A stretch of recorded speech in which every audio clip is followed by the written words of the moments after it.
Bonjour les fongamelles, j'espère que vous allez hyper bien. Je vous souhaite une heureuse année à vous, à vos membres de la famille, à vos amis, ainsi de suite. Que cette année 2023 vous apporte tout ce que vous souhaiteriez avoir et encore au-delà de tout cela. Et que le soleil qui vient juste d'apparaître accompagne, n'est-ce pas, vos vœux et votre chemin. Donc, encore une fois, une superbe année, heureuse année à tous. Nous sommes, et oui, en 2023.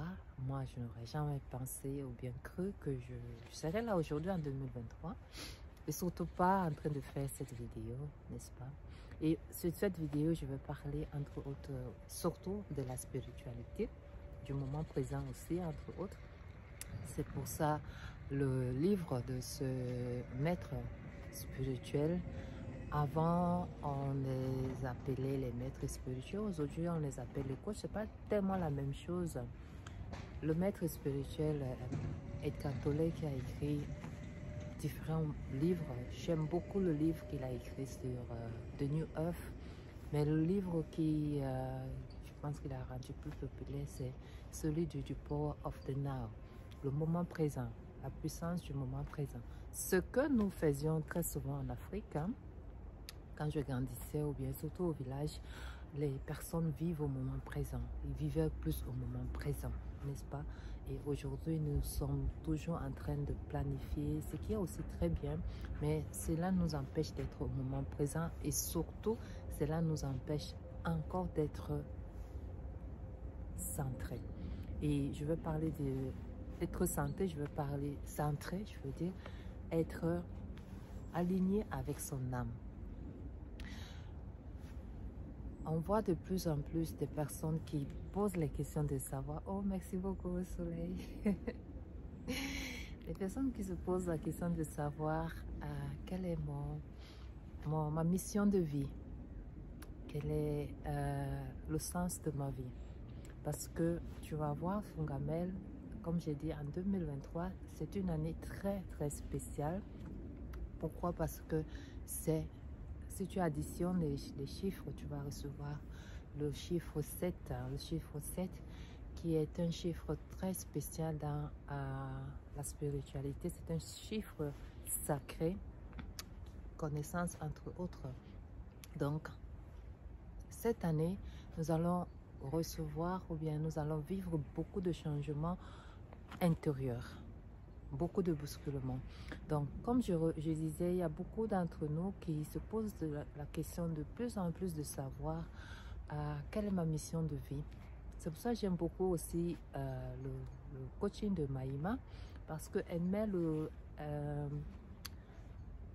point ou bien l'accent plus sur l'âme, n'est-ce pas, de soul purpose, comme on le dit. Il y a la différence entre la mission je ne sais pas comment l'expliquer en français. La mission de vie, par exemple, on se dit, bon, j'ai une mission de vie. Ça peut être différent. Pour moi, la mission de vie peut être de saison en saison. Par contre, le désir de l'âme, ou bien le but de l'âme qui vient au-delà, n'est-ce pas, et qui couvre tout pour moi, va au-delà de la mission de vie. Pour moi, le but ou bien de Soul Purpose, entre autres, tu vas voir, je crois que si tu es d'accord avec moi, chaque âme est venue sur cette terre pour échanger, pour grandir, pour s'épanouir, pour étendre, pour montrer ou bien voir comment elle peut interagir à travers nos activités, à travers nos actions humainement entre nous. Parce qu'avant, tu sais, nous sommes d'abord les êtres spirituels, mais en incarnant, en prenant le corps physique, l'âme veut se faire voir, veut se montrer, veut s'épandre, n'est-ce pas? Comme je dis, à travers les activités, à travers les connexions, les interactions humaines. Elle veut apprendre, elle veut découvrir, elle veut voyager, comme on peut le dire, ainsi de suite. Et elle veut aussi laisser de bonnes traces dans l'âme de notre personne. Elle veut, c'est pour ça, je crois, qu'aucune âme n'est venue sur cette terre pour faire du mal à l'autre âme. N'est-ce pas? Aucune. Donc, la satisfaction de l'âme pour moi a d'abord un grand pouvoir sur nous. Et pour avoir cette satisfaction, ce n'est pas en fonctionnant comme nous l'avons fait. Je pense que cette année, il y aura beaucoup de veille. Et cela a commencé, je crois, en 2000 et 2010. Et cette année, 2020, ça a été très intense. Et cette année encore, ça va continuer à être intense. Et l'éveil, entre autres, pour moi, c'est quoi? Ça peut être juste un changement de paradigme. En lisant un livre, en ayant une conversation, en regardant une vidéo YouTube. L'éveil pour moi, ce n'est pas forcément d'aller dans les méditations des heures et des heures. C'est à chaque moment de ta vie que ça peut arriver comme ça. On peut appeler ça comme les aha moments, ainsi de suite, mais c'est un cumulatif de plus en plus. Mais ça peut aussi être en forme de crise. Et la crise, parfois, ça arrive quand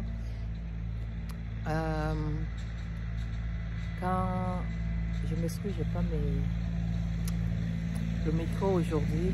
Je m'excuse, je peux ici. Merci de votre bonne compréhension. Ça va bientôt passer. C'est un beau jardin que j'adore et heureusement qu'il est aussi ouvert pendant l'été, l'hiver par contre. Donc, comme je disais, l'éveil, ça peut être en lisant quelque chose, n'est-ce pas? Et puis c'est là, n'est-ce pas? Donc, pour revenir à l'âme, j'ai oublié le film, mais ça va revenir. Pour revenir à l'âme, justement à la crise, souvent, quand l'âme commence à nous parler, parce qu'on se rend compte qu'on n'est plus aligné, on n'a pas, ce que nous faisons n'a aucun sens en fait. N'a aucun sens. Parce qu'on ne s'est pas posé des questions importantes, le pourquoi par exemple. Mais quand là on commence à nous parler, c'est là où on se dit, ah, on fait une crise. Et la crise, ça nous pousse à agir. Parce que là, les situations ou bien notre vie n'est plus supportable, mais ça devient vraiment dur. Et dans le mot dur, tu vas voir, c'est entre autres difficile, urgent et répétitif. Parce que ça revient de plus en plus et tu te dis, non, je ne peux plus, il faut que je fasse un cut, un break. Et puis, tu vas, pour que tu commences à écouter, pour que tu changes ta vie, quoi. Mais là, il faut vraiment l'autre côté, vivre cette crise. Et puis après, comme on peut le dire, le chaos, dans le chaos, il y a après l'ordre, n'est-ce pas? Dans les retraits bouddhistes que je faisais, j'ai rencontré beaucoup de moines, pas seulement asiatiques, mais des moines européens qui justement ont passé par cet état de crise pour après retrouver ce que leur âme voulait. Par exemple, enseigner. Par exemple, vivre dans un environnement bienveillant. C'était des personnes qui avaient des grands postes, hein, des directeurs dans des grandes sociétés, voire même eux-mêmes avaient créé des propres sociétés. Ils étaient, comme on appelle, ils avaient réussi leur vie, mais intérieurement, ils n'avaient pas encore réussi leur vie parce qu'ils n'étaient pas alignés à ce que voulait leur âme. Ils ont trouvé la satisfaction, leur âme a trouvé sa satisfaction là où ils étaient, dans ce cadre d'enseignant, de paix, d'amour, hein, en grande partie, et enseigner. Il y a aussi beaucoup d'autres beaucoup d'autres beaucoup d'autres cas où les personnes vont au travail. Peut-être ça va t'arriver cette année, ou bien tu vas te retrouver, tu vas au travail et puis tu rentres à la maison et puis tu dis non, j'arrête tout. Pourquoi? Parce qu'à l'intérieur, tu sais que ton cœur, parce que c'est ce moyen qui nous parle le plus souvent, c'est le cœur physique, n'est-ce pas?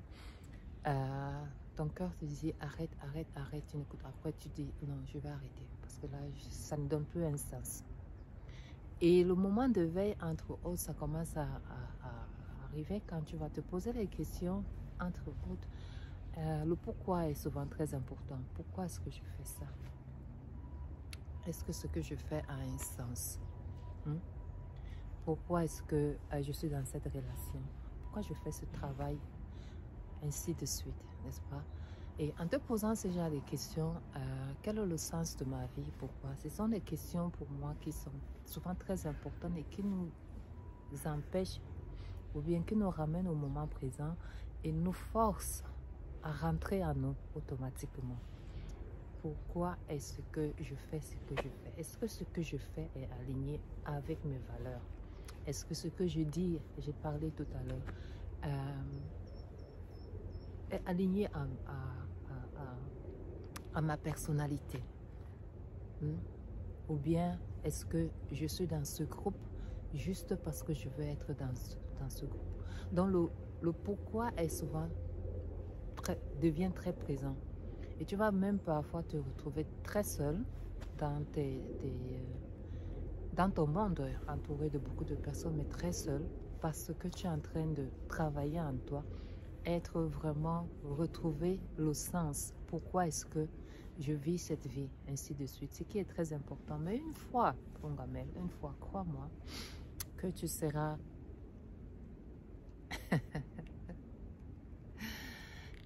que tu vas reprendre, ou bien que tu vas commencer à écouter ta voix intérieure, commencer à être plus aligné à l'univers, à ton âme, à Dieu, tu verras que au fait, tout est ok. Tu commences à te suffire au fait, dans le bon sens. Tu vas commencer à faire des choses que tu aimes faire, pas ce qu'on attend que tu fasses seulement, mais aussi ce que tu aimes faire.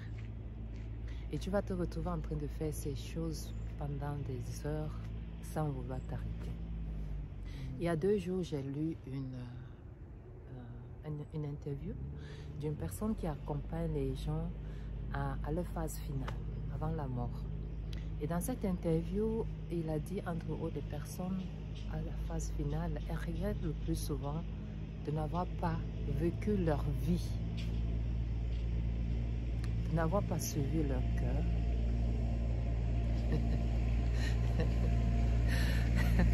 de n'avoir pas écouté leur cœur, de ne s'être pas imposé, de n'avoir pas fait ce qu'ils voulaient faire, ce qu'ils aimaient faire, de n'avoir pas exercé ce qu'on appelle la passion entre autres, d'avoir fait ce que les autres faisaient et ce qu'on attendait d'eux.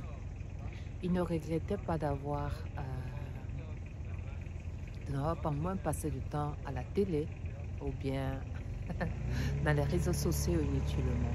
Mais leur regret le plus profond, c'est ceux de n'avoir pas écouté leur cœur. Et c'est là où ils demandent l'accompagnement pour le travail intérieur, se pardonner, ainsi de suite, tu vois, au moins pour que les derniers jours soient en paix. Mais nous qui sommes encore là, Dieu merci, nous avons encore la chance à chaque instant de revenir. Et on peut le faire dans la nature, tu vois, je suis souvent très dans la nature. On peut le faire même étant chez soi avec la méditation. Aujourd'hui, grâce à YouTube, Fongamel, tu peux télécharger les méditations ou bien écouter les méditations gratuitement, que même si tu es au marché, ça peut te... Tu peux lire les bouquins ou alors tout simplement te créer de temps en temps des moments de calme et essayer de te connecter à ton âme. Et aussi à la nutrition, le 12 janvier dernier de ce mois, nous avons publié sur les aliments dangereux pour la santé. Il y a un jeune Fungambel qui a dit que il va devenir herbivore. Ce que nous appelons aujourd'hui les végétariens. Et ensuite, maintenant, il y a la phase de vegan. Pourquoi? Parce que la nourriture que nous consommons, parce que chacun de nous a une vibration, nous vibrons à certaines fréquences, n'est-ce pas?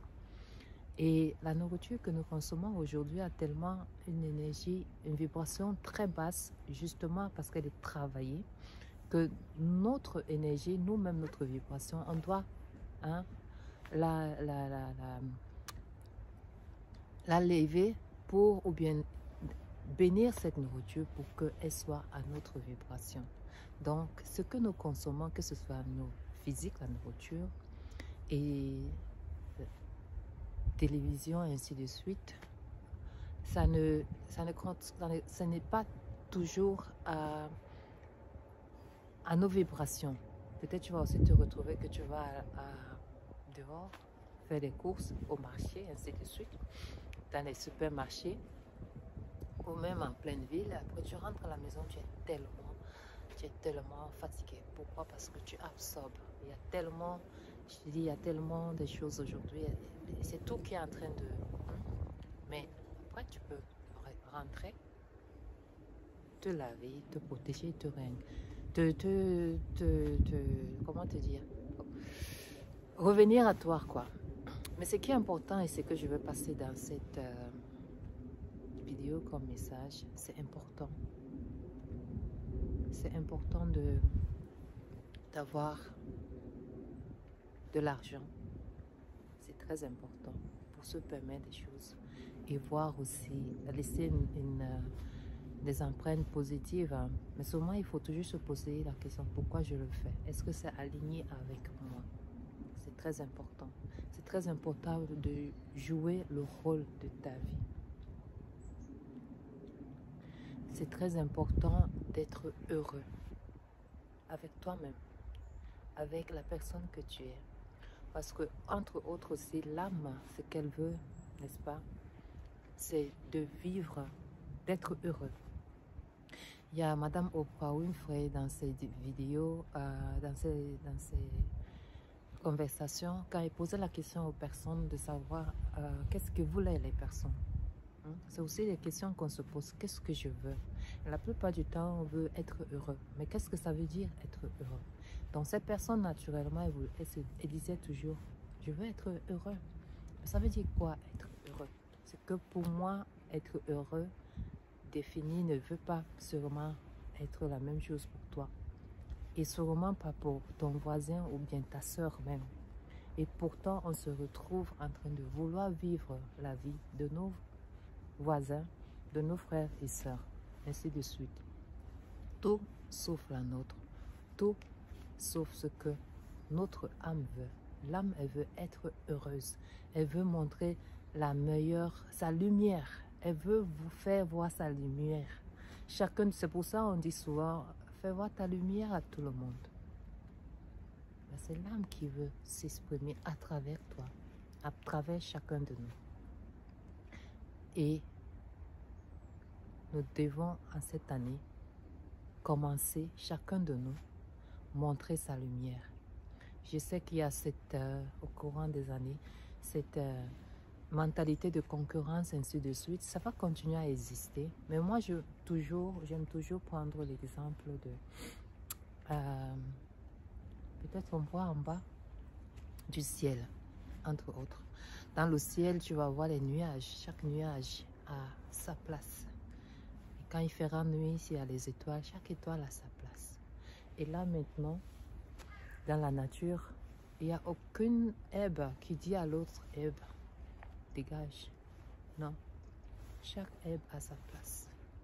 Tellement, nous les humains, nous avons perdu le sens de nos vies que, heureusement, Dieu, de plus en plus, surtout comme les années maintenant, comme celle-ci, nous redonne une seconde chance. Et la vie nous redonne toujours les secondes chances. Donc, mon cher Fongamel, ma chère Fongamel, vis ta vie. Commence à te connecter à l'être merveilleux que tu es et à montrer ta lumière. Ok? Jusqu'à la prochaine vidéo, je te dis be you and do you. Ok? Bye. Merci.